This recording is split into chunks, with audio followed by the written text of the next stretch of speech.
ગુજરાતી પિક્ચરના કલાકાર એવા બેન શ્રી મોનાબેન થીવા દ્વારા એક સ્ટેટમેન્ટ આપવામાં આવ્યું કે વેશ્યાવૃત્તિ એ પણ એક સમાજ સેવા છે. ખરેખર ખૂબ મહિલા તરીકે અપાયેલું સ્ટેટમેન્ટ ને મહિલા દ્વારા એટલે સંભળાયેલું સ્ટેટમેન્ટ આ ખૂબ દુર્ભાગ્યપૂર્ણ હું ગણાવું છું કે તમે જાહેર જીવનના વ્યક્તિ છો, તમારા ઘરેથી તમારા હસબન્ડ ધારાસભ્ય કક્ષાના વ્યક્તિ રહી ચૂક્યા છે, તમારા સસરા ધારાસભ્ય રહી ચૂક્યા છે, જાહેર જીવન સાથે તમારું આખો એ પરિવાર સંકળાયેલો છે અને તમે આવી વાત કરો કે વેશ્યાવૃત્તિ એ પણ એક સમાજ સેવા છે, તો હું માનું છું કે મહિલા તરીકે તમારે આના માટે આ સ્ટેટમેન્ટ માટે શરમાવવું જોઈએ.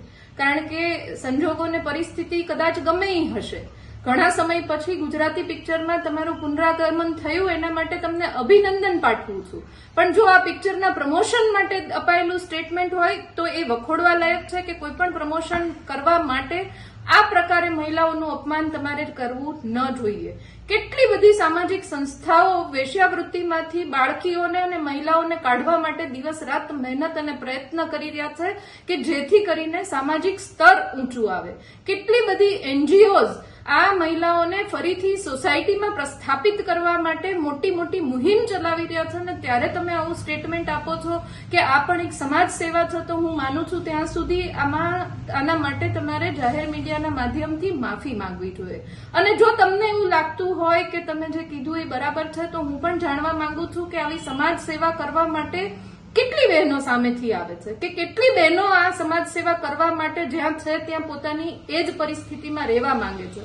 એટલે તમે આનો અભ્યાસ કરો. જો સમાજ સેવા કહેવાતી હોય તમારા મતે, તો આનામાં કેટલી મહિલાઓ જોડાયેલી છે આ સેવા કરવા માટે અને હજી પણ એમાં ગરકાવ રહેવા માંગે છે. એટલે માનું છું ત્યાં સુધી આવા પરિવારમાંથી આવતી મહિલાઓ કે જેમાંથી તમે મોનાબેન આવો છો એને આ સ્ટેટમેન્ટ નથી શોભતું, પણ તમે જે પણ સંજોગોમાં આપ્યું હોય ભગવાન સદબુદ્ધિ આપે. માનું છું ત્યાં સુધી આપ માફી માંગશો જ અને ભવિષ્યમાં તમારો પરિવાર આટલો જાહેર જીવનમાં આગળ વધેલો છે, ભવિષ્યમાં બહેનો માટે થઈને તમે આવી કોઈ ટીકા ટિપ્પણી નહીં કરો એવી આશા પણ રાખું છું. નમસ્તે.